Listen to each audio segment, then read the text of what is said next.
I hope you are doing well. Today we are going to discuss about the math 641 functional analysis MCQs number 11 जो कि हम virtual university के students के लिए बना रहे हैं और हमारा इरादा यह है कि हम सारे सब्जेक्ट्स जितने भी virtual यूनिवर्सिटी में जितने भी हैं मैथ के जितने भी सब्जेक्ट्स हैं MSc में हैं या BS में हैं हम उनके ऊपर सारों के ऊपर लेक्चर्स बनाएंगे but we have time and इंशाल्लाह उस पर हम काम करेंगे। अभी फ़िलहाल हम एक सब्जेक्ट के अपलोड कर रहे हैं, तो आप लोग ऐसा कीजिए, अगर आपको मज़ीद लेक्चर चाहिए तो आपका नंबर आपके पास है मेरा, तो आप रब्ता कर सकते हैं।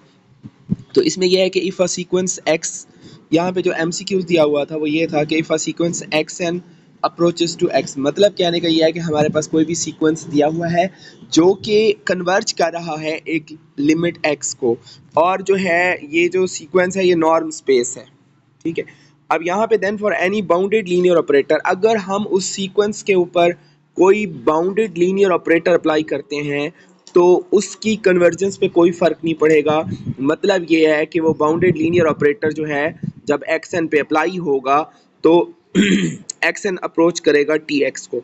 अब यहाँ पे सवाल ये पैदा होता है कि ऐसा क्यों होता है और इसमें क्या क्या चीज़ें कार फरमा होती हैं, ठीक है। तो इस बात को हम आगे डिस्कस करेंगे।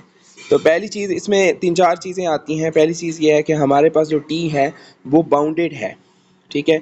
तो जो चीज़ बाउंडेड होती है उसके मतलब वो less than equal to m होती है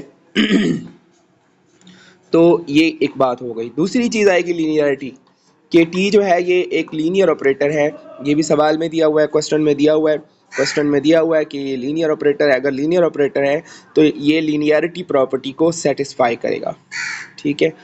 अब जो अगर चीज़ बाउंडेड भी हो, लीनियर भी हो, तो वो कंटिन्यूअस होता है, और जो कंटिन्यूअस होता है वो किसी ना किसी लिमिट को अप्रोच कर रहा होता है। तो तीसरे नंबर पे bounded and linearity together imply continuity, कि जो चीज़ बाउंडेड हो और लीनियर भी हो तो वो कंटिन्यूअस होती है। तो विच प्रिजर्व कन्वर्जेंस, वहाँ से हमें पता चलता है कि ये कन्वर्ज करेगा।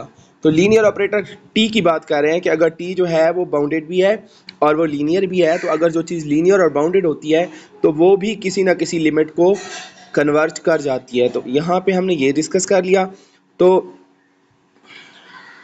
अब यहाँ पे जो स्टेटमेंट थी वो ये थी कि अगर statement says if a sequence convergent to a norm space, अगर हमारे पास सीक्वेंस नॉर्म स्पेस को कन्वर्ज करती है तो और अगर हम उसके ऊपर बाउंडेड लीनियर ऑपरेटर लगाते हैं तो वो क्या वो कन्वर्जेंस को प्रिजर्व करता है या नहीं करता। तो इसका जवाब यह है कि वो कन्वर्जेंस को प्रिजर्व करता है। उसकी वजह यह है कि वो टी जब आप एक्स एन पे अप्लाई करोगे तो टी अप्रोच करेगा टी एक्स को और वो उस पर कन्वर्जेंट होगा वो भी, ठीक है। तो अब यहाँ पे दो चीज़ें और आ जाती हैं कि अब हमारे पास सवाल ये था, दोबारा समझा देता हूँ। सवाल ये था कि हमारे पास एक्स एन सीक्वेंस है जो कि नॉर्म स्पेस है, तो वो एक एक्स एन कन्वर्जेंट सीक्वेंस है।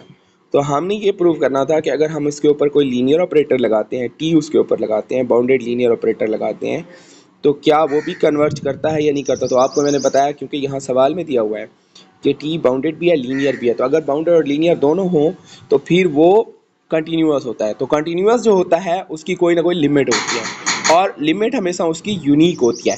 तो अगर यूनिक लिमिट को कन्वर्ज करेगा तो इसका मतलब है टी एक्स एन अगर आप अप्लाई करते हो सीक्वेंस की nth टर्म के ऊपर तो वो टी एक्स किसी न किसी लिमिट को, टी एक्स जो कि लिमिट है यहाँ पे, उसको कन्वर्ज करेगा।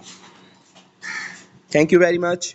मज़ीद जो है अगर आपको वीडियोस चाहिए तो आप हमारा चैनल सब्सक्राइब करें, और अगर कोई पेड लेक्चर लेना चाहता है तो वो भी हमसे रब्ता कर सकता है।